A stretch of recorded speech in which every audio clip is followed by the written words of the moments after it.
గాంధీ భవన్లోని ఇందిరా భవన్లో మంత్రులతో ముఖాముఖి కార్యక్రమం ప్రారంభమైంది. ప్రతి బుధవారం ప్రజలతో మంత్రులు నేరుగా సమావేశమై వారి సమస్యలు, వినతులను స్వీకరించనున్నారు. ఈ కార్యక్రమంలో మంత్రి శ్రీధర్ బాబు పాల్గొన్నారు. ప్రజల నుంచి వినతులు స్వీకరించిన మంత్రి సమస్యల పరిష్కారం కోసం సంబంధిత శాఖల అధికారులతో అక్కడికక్కడే మాట్లాడుతున్నారు. ముఖ్యమంత్రి Revanth Reddy, TPCC chief MLC Mahesh Kumar Goud ఆదేశాల మేరకు ప్రతి బుధవారం మంత్రులతో ముఖాముఖి కార్యక్రమాన్ని నిర్వహిస్తున్నట్లు కాంగ్రెస్ పార్టీ నేతలు తెలిపారు. ప్రజలు తమ సమస్యలను నేరుగా మంత్రుల దృష్టికి తీసుకెళ్లేందుకు ఈ కార్యక్రమం వేదికగా ఉపయోగపడుతుందని పేర్కొన్నారు. వినతులపై సంబంధిత శాఖల అధికారులతో మాట్లాడి సాధ్యమైనంత త్వరగా పరిష్కారం చూపేలా చర్యలు తీసుకుంటున్నట్లు తెలిపారు. తెలంగాణ తొలి ముఖ్యమంత్రి కేసీఆర్ ప్రభుత్వంలో అత్యంత ప్రతిష్టాత్మకంగా ప్రవేశపెట్టిన పథకాల్లో ఒకటి కంటి వెలుగు. ఈ ముఖ్యమైన పథకాన్ని కొనసాగిస్తూ BRS working president KTR Rajanna Sircilla జిల్లా వీరన్నపల్లి మండలంలోని కంటి వెలుగు పథకం కింద ఉచిత కళ్లద్దాలు పంపిణీ చేశారు. 4 రోజులు వీరన్నపల్లి, గర్జనపల్లిలో క్యాంపులు పెట్టారు. 5,000 మందికి పైగా స్క్రీనింగ్ టెస్టులు చేశారు. అందులో 250 మంది పిల్లలున్నారు. 1,100 మంది పెద్దవాళ్ళున్నారు. మొత్తం 1,371 మందికి అద్దాలు ఇవ్వబోతున్నారు. అందులో 171 మందికి కంటిలో శుక్లాలు రావడం, ఇతర సమస్యలు రావడం వల్ల వాళ్లకు ఆపరేషన్ అవసరమవుతుందని కేటీఆర్ పేర్కొన్నారు. ఇక్కడ వీరనపల్లిలో, అక్కడ గర్జనపల్లిలో 2 దగ్గర క్యాంపులు పెట్టిండ్రు. 5,000 మందికి స్క్రీనింగ్ చేసిండ్రు, 5,000 మందికి పరీక్షలు చేసిండ్రు. అందులో ఇవాళ 1,350 మందికి, అలా కొంతమంది పిల్లలు కూడా ఉన్నారు. మరి పిల్లలకు కూడా ఏమంది ఎక్కువ చదువుతున్నారో, మరి ఎక్కువ ఫోన్ చూస్తున్నారో ఏందో కానీ మొత్తానికి వాళ్ళకు కూడా కంటికి గ్లాసులు అవసరం పడుతున్నాయి, అద్దాలు అవసరం పడుతున్నాయి. 250 మంది పిల్లలు ఉన్నారు. అదేవిధంగా ఒక 1,100 మంది పెద్ద మనుషులు ఉన్నారు. మొత్తం కలిపి 1,371 మందికి ఇవాళ అద్దాలు ఇవ్వబోతా ఉన్నాం. దాంతోపాటు ఒక 171 మందికి కంటిలో శుక్లాలు రావడం, ఇంకా ఇతరతర సమస్యలు రావడం వల్ల వాళ్లకు ఆపరేషన్ అవసరం పడుతుంది అన్నారు. ఆపరేషన్ కూడా మనం ఎక్కడికో పోయే అవసరం లేదు. మన సిరిసిల్లలోనే గతంలో మనమే ఆ రోజు 6 కోట్ల రూపాయలతోని ఎల్వి ప్రసాద్ కంటి దవాఖాన పెట్టించినాం. కాబట్టి ఈరినపల్లికి వెళ్ళి బండి వస్తుంది, మిమ్మల్ని ఎక్కించకపోతుంది, సిరిసిల్ల వైద్యం చేయించి ఆపరేషన్ చేయించి మళ్ళీ మీ ఇంటికాడ దిగబెట్టిపోయేటట్టు ఆ సౌలత్ కూడా ఏర్పాటు చేస్తా ఉన్నాం. కాబట్టి 171 మంది మీ కంటి ఆపరేషన్లు చేయించే బాధ్యత కూడా నాదే అని చెప్పి కూడా నేను తెలియజేస్తూ ఈ కార్యక్రమం వీరనపల్లిలో మనం ప్రారంభించుకున్న తర్వాత దీన్ని ఆగన్న చెప్పినట్టు మొత్తం మన నియోజకవర్గంలోని మిగతా 4 మండలాలు, మున్సిపాలిటీలో కూడా ఈ కార్యక్రమం చేస్తాం. ఆ తర్వాత పక్కనే ఉన్న వేములవాడ నియోజకవర్గంలో కూడా కార్యక్రమం చేసుకుందాం. ప్రధానమంత్రి నరేంద్ర మోదీ పిలుపు మేరకు హర్ ఘర్ తిరంగా కార్యక్రమంలో మాజీ గవర్నర్, ప్రముఖ రాజకీయ నాయకుడు బండారు దత్తాత్రేయ పాల్గొన్నారు. స్వాతంత్ర దినోత్సవ వేడుకల నేపథ్యంలో తన స్వగృహంలో జాతీయ జెండాను ఎగరవేసి దేశభక్తిని చాటారు. ప్రతి ఇంటిపై జాతీయ త్రివర్ణ పతాకాన్ని ఎగరవేయడం ద్వారా ప్రజల్లో దేశభక్తి, జాతీయ ఐక్యతను పెంపొందించాలనే ఉద్దేశంతో కేంద్ర ప్రభుత్వం హర్ ఘర్ తిరంగా కార్యక్రమాన్ని నిర్వహిస్తుందని దత్తాత్రేయ తెలిపారు. ఆజాదీ కా అమృత్ మహోత్సవంలో భాగంగా ప్రారంభమైన ఈ కార్యక్రమంలో ప్రజలు పెద్ద సంఖ్యలో పాల్గొనాలని ఆయన పిలుపునిచ్చారు. హర్ ఘర్ తిరంగా కార్యక్రమంలో భాగంగా ప్రధానమంత్రి గారి పిలుపు మేరకు ఈరోజు మా ఇంటి మీద కూడా త్రిజెండా పథకం, మన నేషనల్ ఫ్లాగ్ ఎగరవేయడం జరిగింది. వారి పిలుపు మేరకు అందరూ కూడా వారి ఇంటి మీద నేషనల్ ఫ్లాగ్ హాయిస్ట్ చేయాల్సిందిగా మీ తరఫున మేమందరం కోరుకుంటున్నాం. హర్ ఘర్ తిరంగా ప్రతి ఇంట్లో ప్రతి పౌరుడు సగర్వంగా తిరంగా జెండాను ఎత్తుకోవాలని, ఎందుకంటే మన దేశానికి మన యొక్క దిక్సూచి ప్రతీక. కాబట్టి తిరంగా ఆధ్వర్యంలోనే అనేక మంది స్వతంత్రం సంపాదించి అమరులైనారు, త్యాగాలు చేశారు.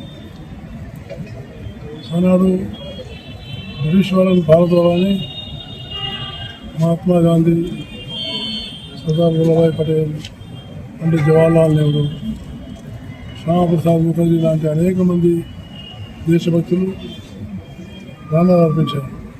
కాబట్టి మనం ఈరోజు రైల్వే శాఖ మంత్రి అశ్విని వైష్ణవ్తో కాంగ్రెస్ ఎంపీలు భేటీ అయ్యారు. Peddapalli MP Gaddam Vamsikrishna, Bhuvanagiri MP Chamala Kiran Kumar Reddy, Nagar Kurnool MP Mallu Ravi, MP Suresh Shetkar తదితరులు కేంద్ర మంత్రిని కలిసి పలు అంశాలపై చర్చించారు. ముఖ్యంగా రామగుండం మనుగూరు రైల్వే ట్రాక్ పురోగతిపై పెద్దపల్లి ఎంపీ గడ్డం వంశీకృష్ణ, అశ్విని వైష్ణవ్తో ప్రత్యేకంగా చర్చించారు. ప్రాజెక్టు పనుల పురోగతి, తదుపరి చర్యలపై ఎంపీ కేంద్ర మంత్రి దృష్టికి తీసుకెళ్లినట్లు తెలిపారు. తెలంగాణకు సంబంధించిన రైల్వే ప్రాజెక్టులను వేగవంతం చేయాలని కాంగ్రెస్ ఎంపీలు కేంద్ర మంత్రిని కోరినట్లు సమాచారం.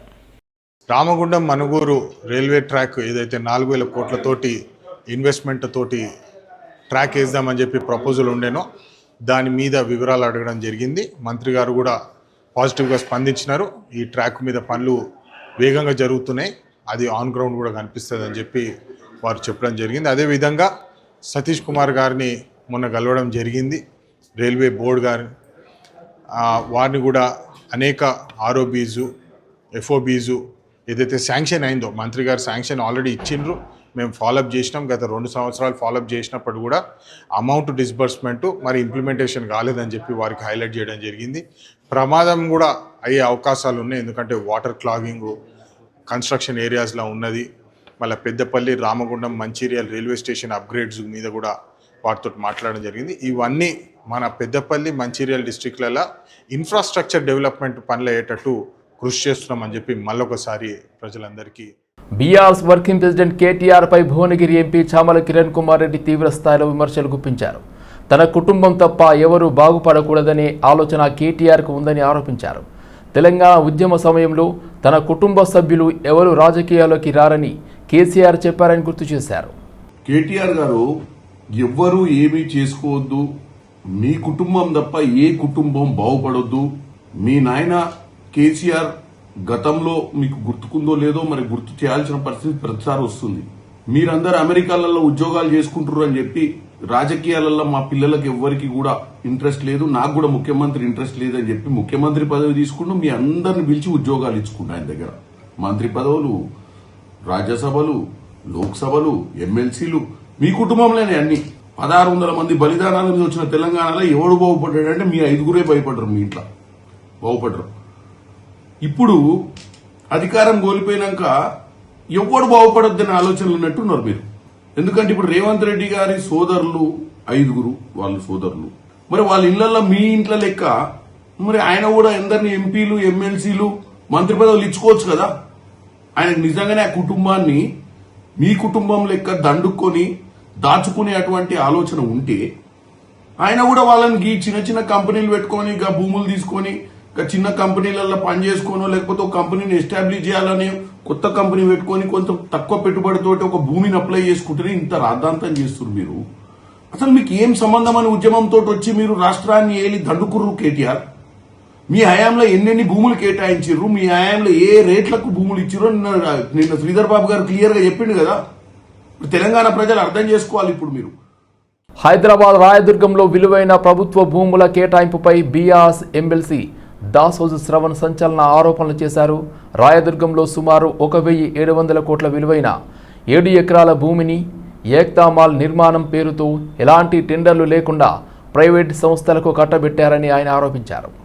Vamsiram builders, Aparna lead the future సంస్థలకు ఈ భూమిని అప్పగించారని, సీఎం రేవంత్ రెడ్డి తనకు అనుకూలమైన సంస్థలకు ప్రభుత్వ భూములను కట్టబెడుతున్నారని దాసోజు శ్రవణ్ విమర్శించారు.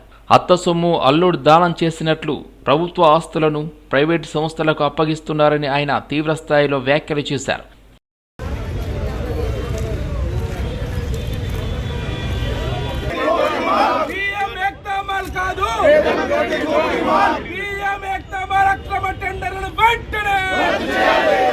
దోపిడీకి పాల్పడుతున్న యనమల కుటుంబంపై వెంటనే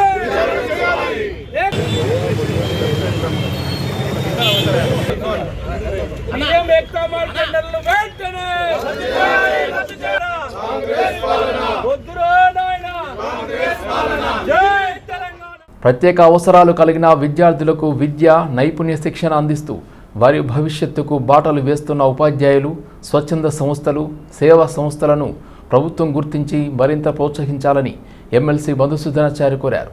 నాచారంలోని అభయప్రద స్పీచ్ స్కూల్ను ఆయన సందర్శించి విద్యార్థులతో పాటు పాఠశాల నిర్వాహకులతో మాట్లాడారు. ఈ సందర్భంగా సంస్థ ఎదుర్కొంటున్న సమస్యలు, విద్యార్థులకు అందుతున్న సౌకర్యాలపై వివరాలు తెలుసుకున్నారు. ప్రత్యేక అవసరాలు కలిగిన విద్యార్థులకు నాణ్యమైన విద్యతో పాటు వృత్తి నైపుణ్య శిక్షణ, ఉపాధి అవకాశాలు కల్పించేందుకు మరింత సహకారం అందించాలని నిర్వాహకులు ఆయన్ను కోరారు. అనంతరం మధుసూదనాచారి మాట్లాడుతూ దివ్యాంగ విద్యార్థుల జీవితాల్లో వెలుగులు నింపేందుకు సేవలందిస్తున్న సంస్థలను ప్రభుత్వం అన్ని విధాలా ఆదుకోవాల్సిన అవసరం ఉందన్నారు. మానసికంగా ఇతరత్ర వైకల్యంతో బాధపడుతున్నటువంటి చిన్నారుల జీవితాల్లో వెలుగు నింపాలి అనేటువంటి భావనతో మానవ సేవే మాధవ సేవ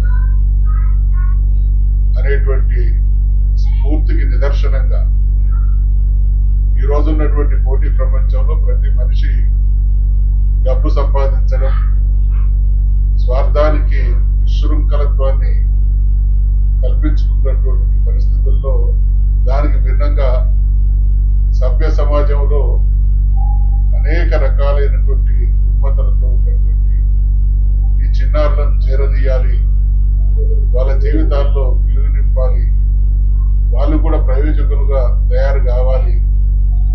అనేక కారణాల వల్ల వాళ్ళ తల్లిదండ్రులు వారి నిత్య జీవితంలో ఉండేటువంటి బాధ్యతల రీత్యా కొంత సమస్య ఎదుర్కొంటున్నారు. స్వాతంత్ర దినోత్సవ వేడుకలను పురస్కరించుకొని శంషాబాద్ అంతర్జాతీయ విమానాశ్రయానికి అధికారులు హై అలర్ట్ ప్రకటించారు. ఎలాంటి అవాంఛనీయ ఘటనలు చోటు చేసుకోకుండా ఎయిర్పోర్ట్ పరిధిలో భద్రతను రెట్టింపు చేశారు. సిఐఎస్ఎఫ్ సెక్యూరిటీతో పాటు స్థానిక పోలీసులు కూడా ప్రత్యేక డ్యూటీలో నిమగ్నమయ్యారు. ప్రయాణికుల లగేజీని స్కానర్ల ద్వారా పరిశీలించడంతో పాటు అనుమానాస్పదంగా కనిపించే వ్యక్తులను ప్రత్యేకంగా విచారిస్తున్నారు. ఎయిర్పోర్ట్ టెర్మినల్స్, అదేవిధంగా పార్కింగ్ ప్రాంతాలతో పాటు పరిసర ప్రాంతాల్లో బాంబ్ స్క్వాడ్, డాగ్ స్క్వాడ్లతో విస్తృతంగా తనిఖీలు నిర్వహిస్తున్నారు. సీసీ కెమెరాల ద్వారా 24 గంటల పాటు నిఘా కొనసాగుతుంది. ప్రయాణికులు తమ లగేజీని అపరిచితులకు అప్పజెప్పవద్దని అధికారులు సూచించారు. అనుమానాస్పద వ్యక్తులు లేదా వస్తువులు కనిపిస్తే వెంటనే భద్రతా సిబ్బందికి సమాచారం ఇవ్వాలని కోరారు. ఆగస్టు 31 వరకు శంషాబాద్ ఎయిర్పోర్ట్లో ఈ కట్టుదిట్టమైన భద్రతా చర్యలు కొనసాగుతాయని అధికారులు తెలిపారు. టాలీవుడ్ స్టార్ హీరో జూనియర్ ఎన్టీఆర్కు గాయమైనట్లు సమాచారం. జిమ్లో వ్యాయామం చేస్తుండగా ఆయన కుడి భుజానికి గాయమైనట్లు తెలుస్తుంది. గాయం కారణంగా సికింద్రాబాద్లోని కిమ్స్ ఆసుపత్రిలో జూనియర్ ఎన్టీఆర్కు ప్రముఖ వైద్య నిపుణులు శస్త్రచికిత్స చేసినట్లు సమాచారం. ప్రస్తుతం ఆయన ఐసీయూలో వైద్యుల పర్యవేక్షణలో ఉన్నట్లు తెలుస్తుంది. అయితే ఆయన ఆరోగ్య పరిస్థితిపై పూర్తి వివరాలు ఇంకా అధికారికంగా వెల్లడి కావాల్సి ఉంది. కిమ్స్ ఆసుపత్రి సిబ్బంది త్వరలో హెల్త్ బులెటిన్ విడుదల చేసే అవకాశం ఉన్నట్లు సమాచారం. అధికారిక ప్రకటన వెలువడిన తర్వాతే జూనియర్ ఎన్టీఆర్ ఆరోగ్య పరిస్థితిపై పూర్తి స్పష్టత రానుంది. హర్ ఘర్ తిరంగా కార్యక్రమంలో భాగంగా నాచారంలో బీజేపీ ఆధ్వర్యంలో ఘనంగా తిరంగా ర్యాలీ నిర్వహించారు. డివిజన్ అధ్యక్షుడు నవీన్ నేతృత్వంలో హెచ్ఎంటీ నగర్ నుండి నాచారం ఈఎస్ఐ ఆసుపత్రి వరకు 80 మీటర్ల భారీ జాతీయ జెండాతో ర్యాలీ సాగింది.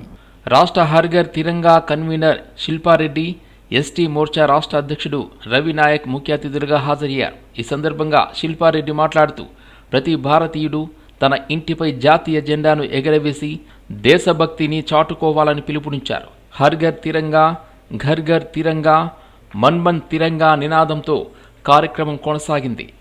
నాచారం డివిజన్ భారతీయ జనతా పార్టీ ఆధ్వర్యంలో 80 మీటర్ల జాతీయ పతాకంతో ర్యాలీ నిర్వహించడం జరిగింది. ఈ యొక్క కార్యక్రమానికి హర్ ఘర్ తిరంగా రాష్ట్ర కన్వీనర్ అయిన శిల్పారెడ్డి అక్క గారు మరియు రవినాయక్ అన్న గారు, తాడూరి సీనన్న గారు, బేతి సుభాష్ రెడ్డి అన్న గారు, వేముల అశోక్ అన్న గారు విచ్చేశారు.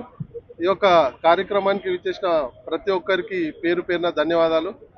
మరి ఈ విషయంపై మన శిల్పారెడ్డి అక్క గారు, రవినాయక్ అన్న గారు. మా దేశ ప్రధాని శ్రీ నరేంద్ర మోదీ గారి పిలుపు మేరకు ప్రతి సంవత్సరము స్వతంత్ర దినోత్సవాన్ని చాలా గొప్పగా జరుపుకుంటాము. దాంట్లో భాగంగానే ఈ సంవత్సరం కూడా ఆగస్టు 10th నుంచి 15th వరకు హర్ ఘర్ తిరంగా యాత్ర అభియాన్ పేరిట ఎన్నో కార్యక్రమాలని కూడా మేము ఆగస్ట్ 10th నుంచి స్టార్ట్ చేయడం జరిగింది. హర్ ఘర్ తిరంగా, ఘర్ ఘర్ తిరంగా, మన్ మన్ తిరంగా అని ప్రతి భారతీయుడు వారి ఇంటిపైన జెండా వాళ్ళ కుటుంబ సభ్యులతోని పిల్లలతోని ఎగరవేయాలని ఏదైతే మన నరేంద్ర మోదీ గారు పిలుపునిచ్చారో దాన్ని తూచా తప్పకుండా మొత్తం తెలంగాణ వ్యాప్తంగా అందరు భారతీయులు కూడా వారి ఇంటిపైన జెండాని ఎగరేసి వాళ్ళ దేశభక్తిని చాటుకున్నారు.